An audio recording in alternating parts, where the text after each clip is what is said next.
The wind howled across the dry plains, carrying with it the scent of dust, blood, and gunpowder. A single horse stumbled down the lonely trail that cut through the barren land of New Mexico territory.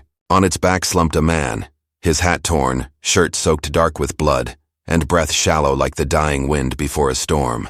The setting sun cast long shadows across the canyon, bathing the world in a dim orange glow, as if the heavens themselves were mourning the fate of the cowboy who rode toward death. He didn't remember when he was last conscious, maybe an hour ago, maybe a day. The gunfight had happened fast, a blur of smoke, shouting, and betrayal. He had been chasing a bounty, one that was supposed to make him rich enough to buy a small ranch and finally stop drifting from town to town. But the moment the first shot tore through his shoulder, he knew the dream was slipping away. Now, every step his horse took felt like a farewell. His hand gripped the reins weakly, and his other pressed against the wound near his ribs, trying to stop the bleeding that refused to stop. The plains stretched endlessly before him, and behind him the sun disappeared completely, leaving only the faint shimmer of stars. When the horse finally gave up and collapsed, the cowboy fell with it, rolling onto the hard ground. He could hear the coyotes howling in the distance. Maybe they were calling to each other, or maybe to him. He tried to lift his head, but the effort sent a sharp pain through his chest. His fingers dug into the dirt. He wanted to live, but his body was surrendering. The world began to blur, and soon everything turned quiet. Somewhere in that silence he thought he heard a voice, a soft one, speaking in a tongue he didn't understand.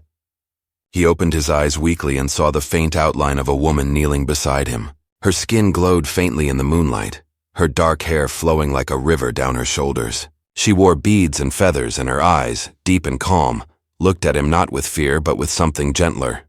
The cowboy blinked, unsure if she was real or just a trick of his dying mind. The woman placed her hand over his wound. Her touch was warm, almost burning, and she whispered something, low, steady, and filled with meaning. He couldn't make out the words, but one phrase reached through the fog of his pain.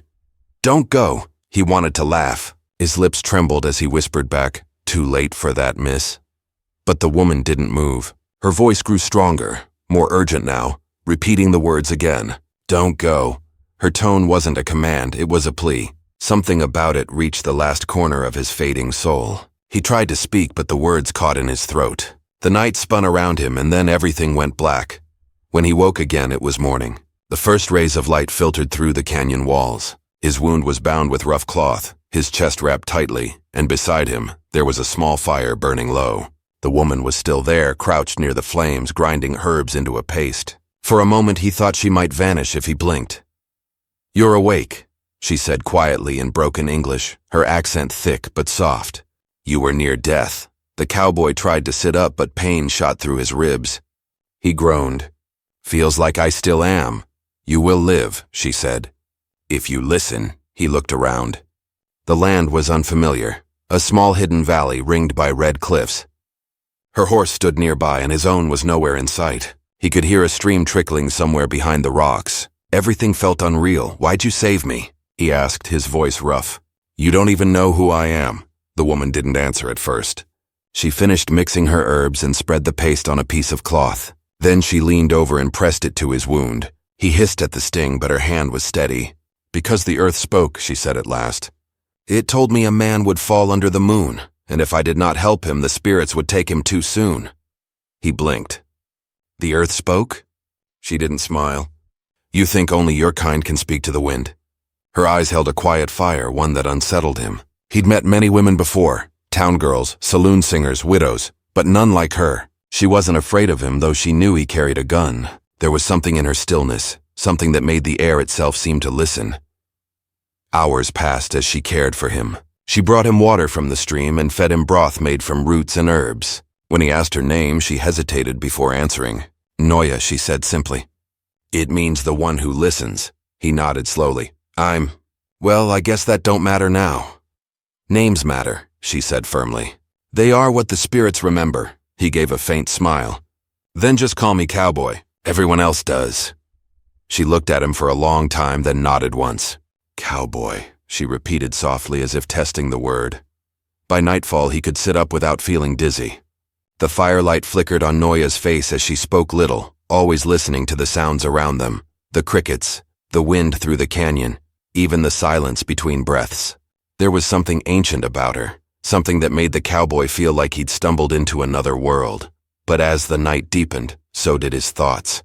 He remembered the bounty he'd been chasing, the men who betrayed him, and the deal that went bad. He remembered one of them, a half-drunken outlaw who swore he'd finish the job if the first bullet didn't. And suddenly, he realized something. If those men thought he was dead, they wouldn't stop looking until they made sure. He shifted uneasily. "You don't understand," he said. "If they find me here, you'll be in danger too." Noya didn't seem alarmed. "Then they will not find you," she replied calmly. "How can you be sure?" She gazed into the fire. "Because the land hides those it chooses to protect." He frowned. He didn't believe in spirits or talking earth. He believed in bullets, horses, and the long road west. Yet lying there under the stars, with her whisper still echoing in his mind, he felt something stir inside him, a will to live he hadn't known he still had. The days passed, and his strength began to return. Each dawn, Noya would walk to the ridge, whispering prayers in her native tongue. Sometimes she brought back wild herbs, sometimes feathers, sometimes stones she said carried healing. The cowboy watched her silently, trying to understand her world, but the peace couldn't last. One evening, as the sky turned purple with dusk, he heard a sound that made his blood run cold, the distant thud of hooves. He sat up sharply, pain forgotten, and looked toward the horizon. Noya's eyes followed his. She didn't speak, but the worry in her gaze said enough.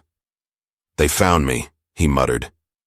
The hooves grew louder, echoing through the canyon. The cowboy reached for his gun. His hands trembled, not from weakness, but from the knowledge that he might not survive another fight. Noya stepped close, her hand brushing his arm. "If you fight," she said softly, "you may die again." He looked at her, torn between reason and instinct. "Then what do I do?" She met his eyes. "Trust me." The wind howled through the canyon again, carrying the scent of danger. Shadows moved on the ridge above them. The cowboy's heart pounded as he realized there was no time left. Noya's whisper came again, steady and calm, just as it had that night under the moon. "Don't go," she said. "Not yet." And for the first time in a long while, he listened, not to the sound of his own fear, but to the voice that had once called him back from death itself. The next moment, a shot rang out through the night. The gunshot echoed through the canyon, bouncing off the stone walls like a warning from the heavens. The cowboy dropped flat to the ground, his hand instinctively going for his revolver. Noya ducked beside him, her calm face suddenly shadowed by fear. Though she didn't panic the way most would, she seemed to be listening, feeling the rhythm of the echoes as if the sound itself could tell her where the danger lay. "2 men," she whispered, after a tense moment. "Maybe 3. They are coming from the ridge." The cowboy clenched his jaw. His gun felt heavier than usual, the cold metal biting into his palm. "Then we best not wait for an invitation." But Noya shook her head. "If you fire, more will come. The land will tell them where we hide." He frowned. "The land again," he muttered under his breath. But before he could argue further, she caught his arm and pulled him toward a narrow slit between the canyon walls. Her grip was firm, her steps light and sure, as if she'd walked this ground all her life. The passage twisted behind thick rock and opened into a hidden hollow, just big enough for them both. They crouched there in silence, listening. The horses above them snorted, hooves scraping the dry earth. A voice called out, a rough, familiar tone that made the cowboy's blood freeze. "I told you he ain't dead," the voice sneered. "You think I'd miss from that range? He's crawling somewhere like a wounded coyote. We find him, we finish it." It was the outlaw he'd been tracking before the fight went bad.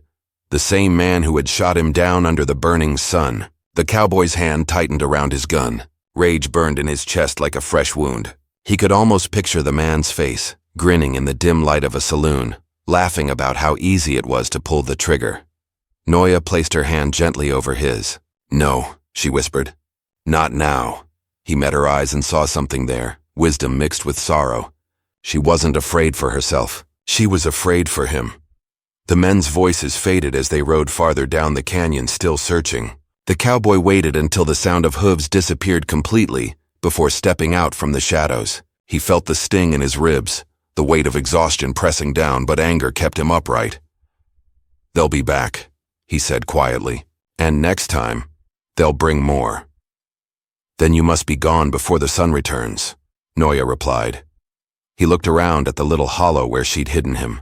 The small fire pit, the herbs hanging from the rocks, the stream glinting faintly nearby. And you? You gonna just stay here and wait for them to come sniffing around? Her gaze lifted toward the horizon. This is my home. The spirits will not let them stay long. The cowboy almost laughed, but he caught himself. Something in her voice made him think twice. She wasn't boasting. She was certain. That night, neither of them slept. The fire burned low, casting long shadows that flickered across the canyon walls. Noya sat with her legs folded beneath her, grinding herbs, while the cowboy cleaned his revolver, checking each bullet by touch. The silence between them wasn't uncomfortable. It was heavy, filled with questions neither dared to ask. After a while, he broke it. "How'd you end up out here alone?" Noya didn't look up. "I was not always alone," she said. "My people lived here by the river that no longer runs. When the soldiers came, they said we must leave. Some went north. Some did not survive the winter." He lowered his head. "I heard about that," he murmured. "Didn't think they came this far south." "They come wherever there is land to take," she said simply. The cowboy didn't argue. He'd seen it before. Towns springing up where once only tribes had lived, railroads tearing through sacred ground. He had never been part of it, not directly, but he'd ridden past enough burned camps to know her words carried truth. "And you stayed?" he asked. Noya nodded. "The land remembers. Someone must listen." He stared at her, trying to understand that kind of faith. He'd spent years chasing coin, whiskey, and the next fight, never thinking twice about the earth beneath his boots. Yet here was a woman who treated the wind and dirt like old friends. The next morning, the cowboy woke to find Noya gone. Panic hit him before he could think. He tried to stand, but pain shot through his side. He staggered out of the hollow, calling her name softly, afraid to draw attention. When she returned, she was carrying a small bundle of roots and a dead quail slung over her shoulder. She smiled faintly when she saw his worried face. "You thought I left," she said. "I thought maybe they found you," he admitted. "They will not come here again soon," she said, crouching by the fire. "The river spirits do not like men who spill blood." He couldn't tell if she believed that or just wanted him to. Either way, her calmness made him feel safer than he wanted to admit. As she cooked the bird over the fire, the cowboy studied her hands, strong but gentle, scarred from years of work. Her every movement was careful, deliberate, like someone who'd learned patience from the earth itself. When they ate, she told him more, about her father, who once traded with settlers before they turned on him, about the songs her mother used to sing at dusk, calling the spirits of protection, about how she came to live alone in this canyon, tending to the land that others had abandoned. He listened quietly, feeling something stir inside him again. Maybe it was guilt. Maybe it was something deeper, a strange kind of respect that made him question his own life. By the third day, the cowboy's strength had returned enough for him to walk without help. He tried to convince Noya to come with him, to leave the canyon before his enemies returned. But she only smiled. "I do not run," she said. "This is where I belong." He wanted to argue, but he could see the truth in her eyes. So instead, he said nothing. That evening, he climbed to the ridge to scout the horizon. The air was cool, the sky streaked with red and gold. He spotted movement far in the distance, dust clouds, riders again. He cursed under his breath.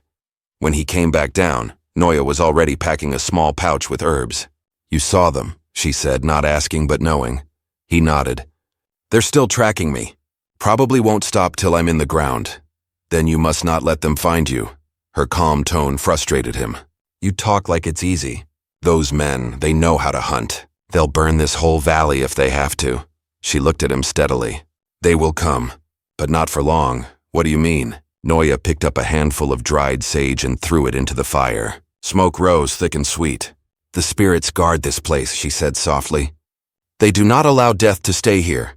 The cowboy stared into the flames. "Spirits don't stop bullets."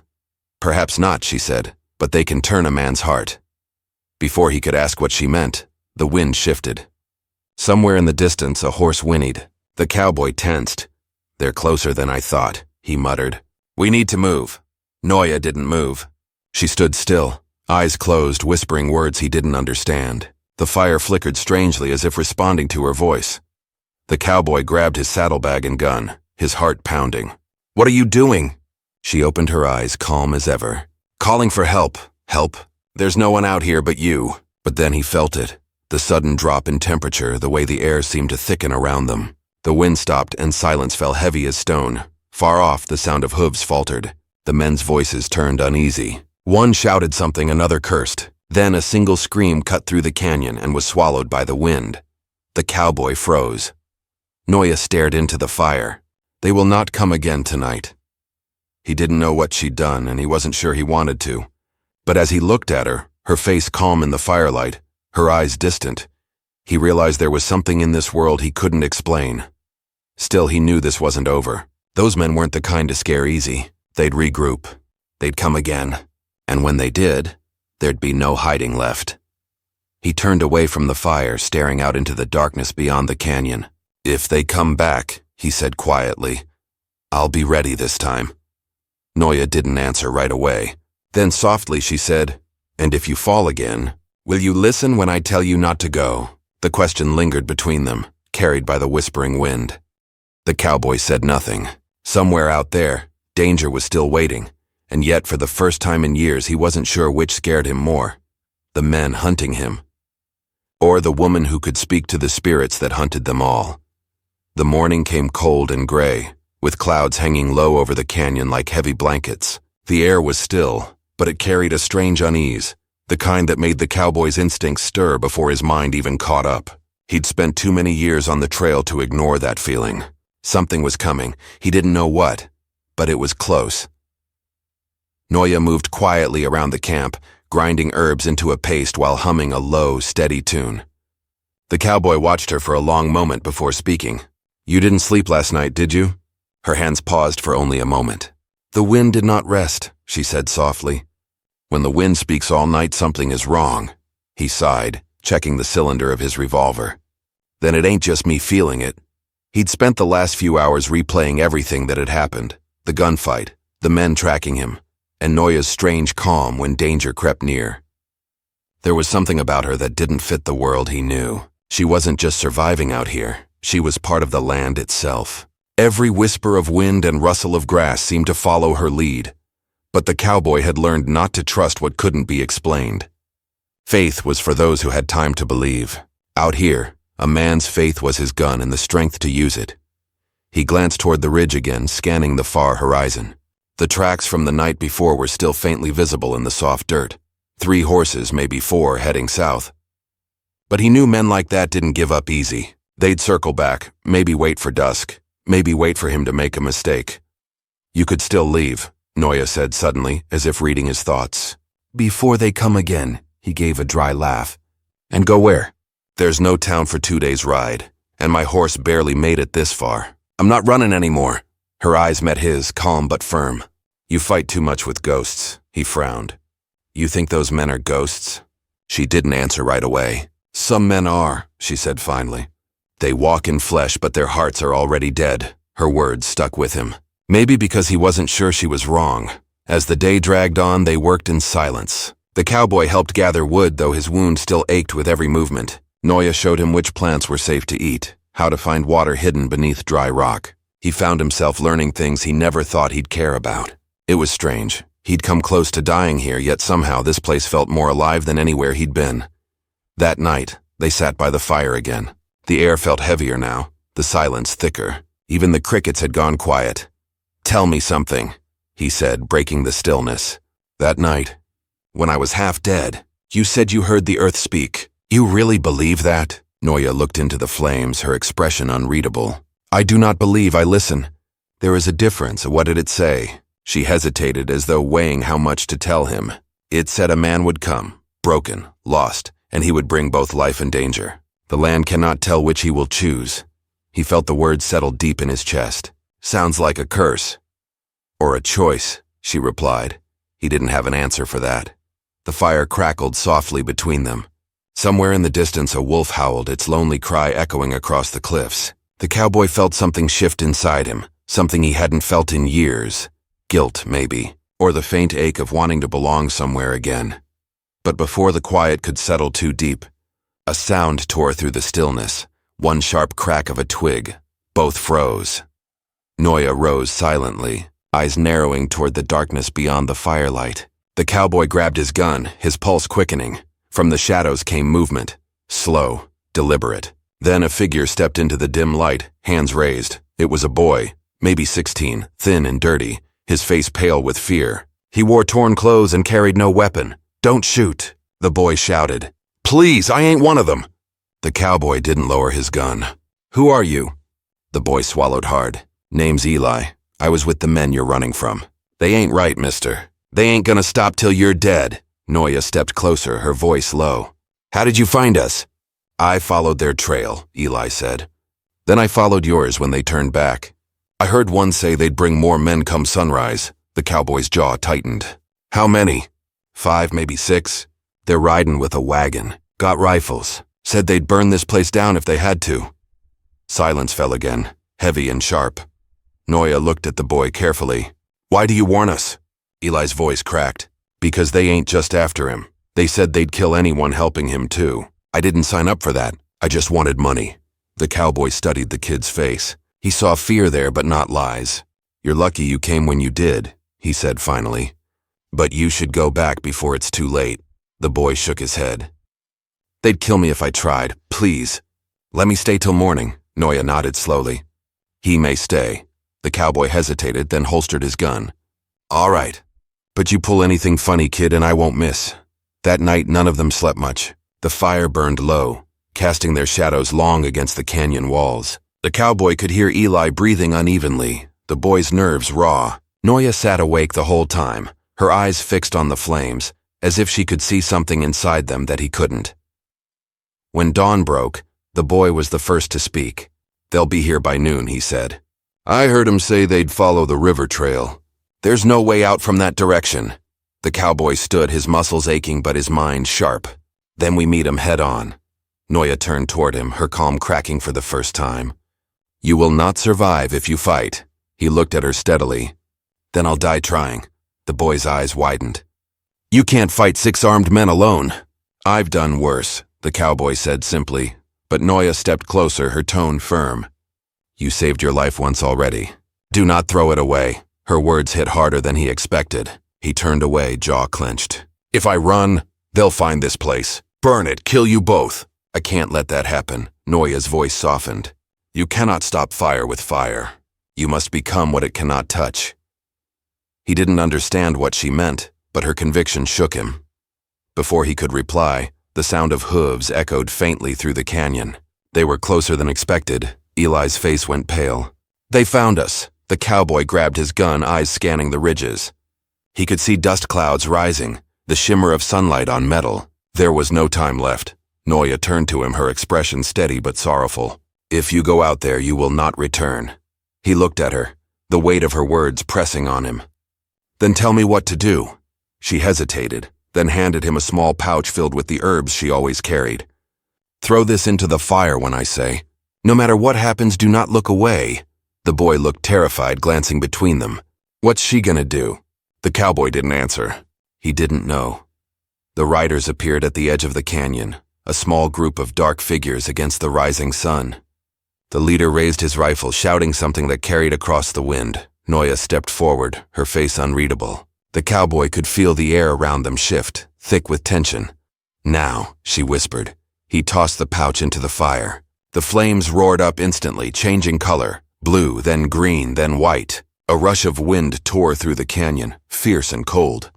The horses below reared, panicked, as their riders struggled to control them. The air filled with a strange sound, a low, rolling hum that seemed to come from the ground itself.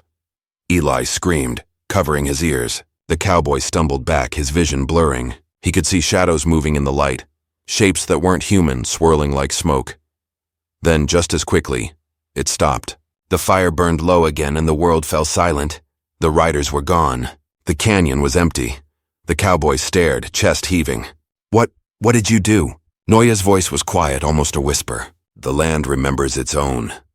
He looked at her, fear and awe mixing in his chest. The boy stared too, his face pale. The cowboy turned his gaze toward the horizon, the rising sun painting the cliffs gold. He knew this wasn't over. Those men would come again. Or others would, and whatever power Noya had called upon tonight had stirred something far bigger than all of them.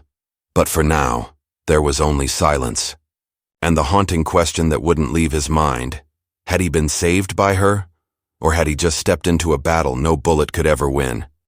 For a long time after the fire dimmed, no one spoke. The canyon lay still again, the air heavy with the smell of smoke and fear. The boy, Eli, crouched by a rock, his hands trembling. The cowboy's breath came slow and rough, his chest rising and falling as if he'd been holding his breath for hours. The silence pressed on all of them, thick as the desert heat. Noya stood by the fading fire, her eyes distant. The strange glow that had surrounded her was gone now, but something in her face had changed. She looked drained, as if a part of her had been pulled away with the light. The cowboy watched her quietly, unsure whether to thank her or fear her. What he'd just seen went against everything he understood about the world. When he finally found his voice, it came out rough. "You need to tell me what that was." Noya didn't look at him. "It was the land remembering," she said softly. "It does not forget what men have done here." "That ain't an answer," he said. "Those men vanished. I saw it with my own eyes. The land took them back," she said. "Where they came from?" Eli stood slowly, his face pale. "You mean they're dead?" Noya's expression didn't change. "No, not dead, lost." The cowboy's stomach tightened. "And what happens when the others come looking for 'em?" She turned toward him then, her dark eyes steady. "The land cannot hide us forever. More will come. The spirits have been awakened, and they are not kind to intruders." The words sent a chill through him. For the first time in years, he didn't know what kind of fight he was in, or if it was even one he could win. As the day broke over the canyon, they packed what little they had.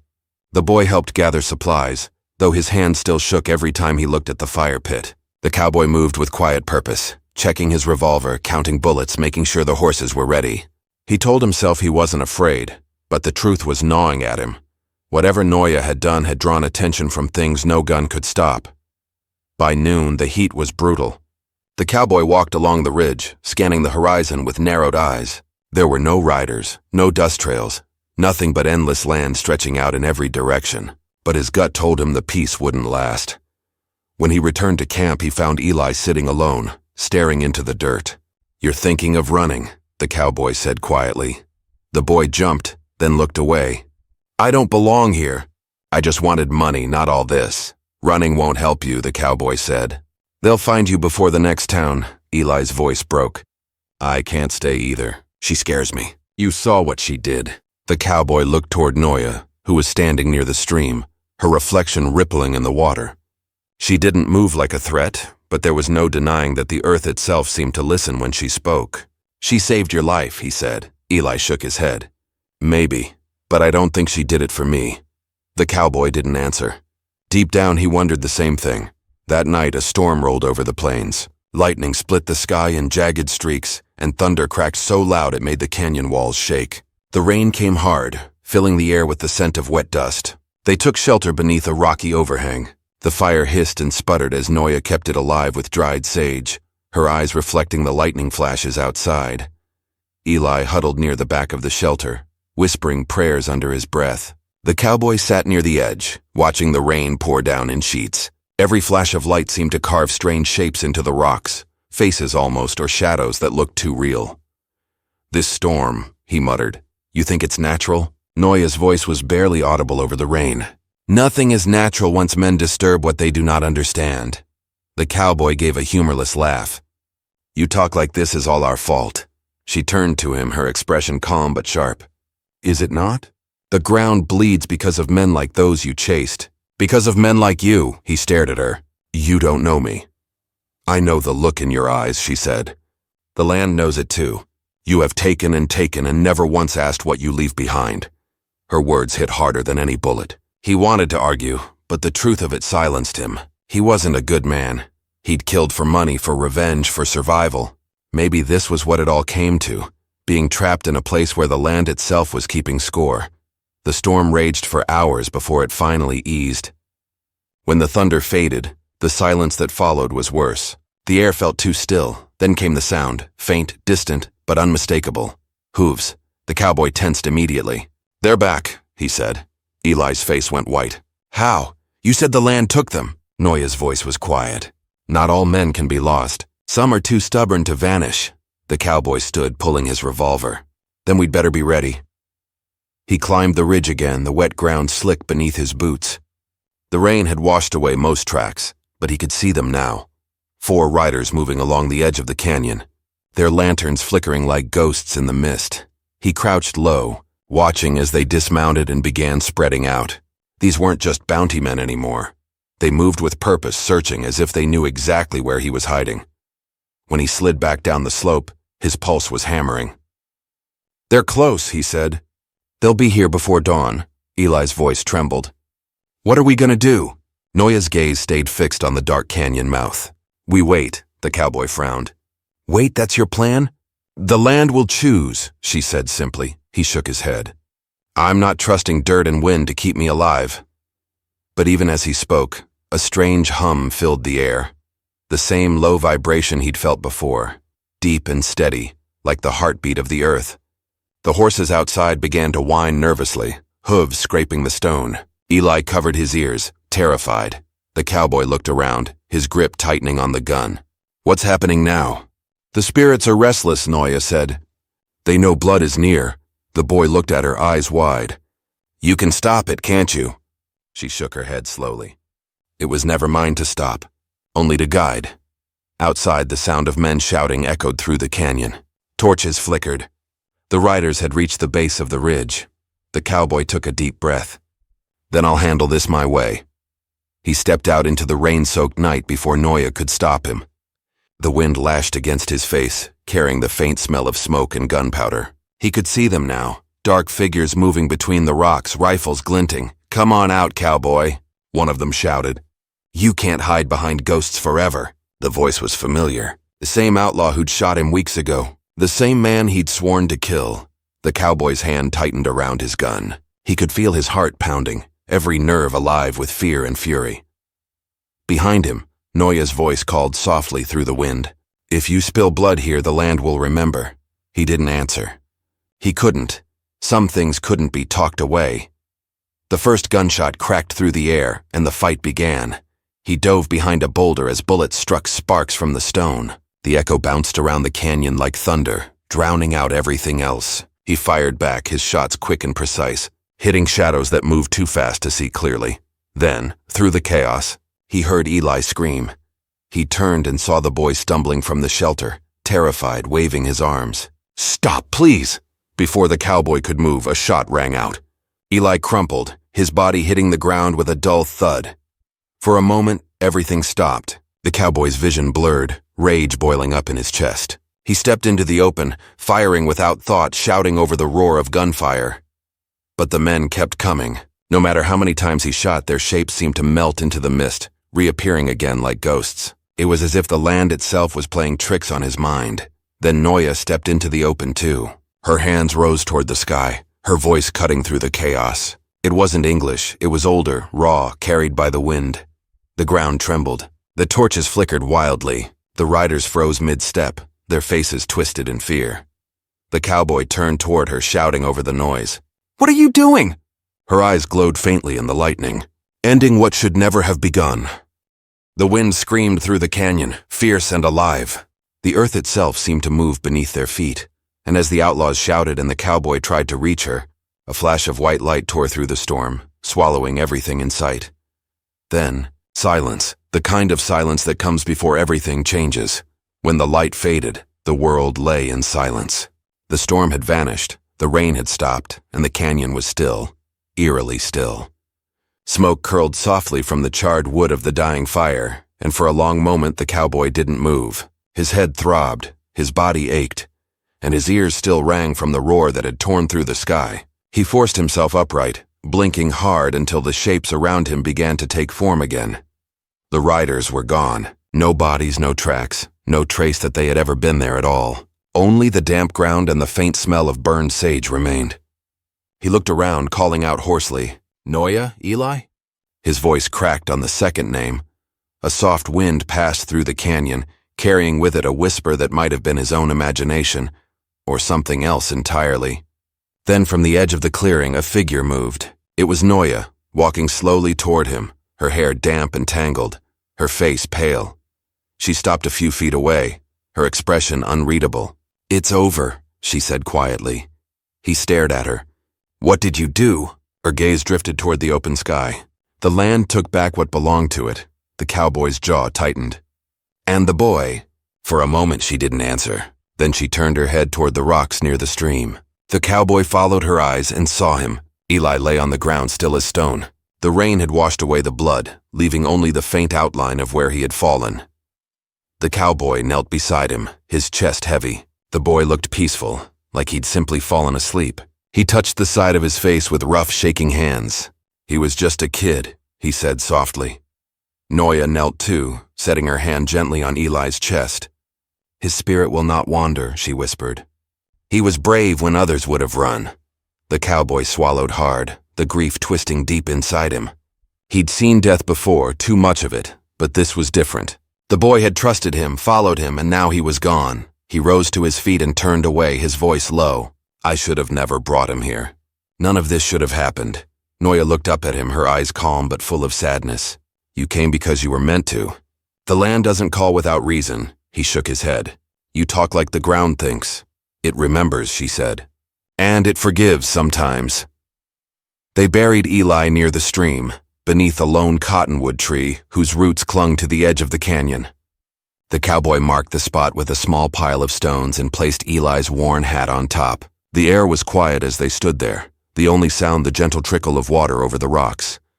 After a while, Noya spoke. "You should go. The men who sent those riders will not stop looking for you." He gave a bitter laugh. "Let them come. Maybe I deserve it." She studied him for a long moment. "You are not the man you were when you came here."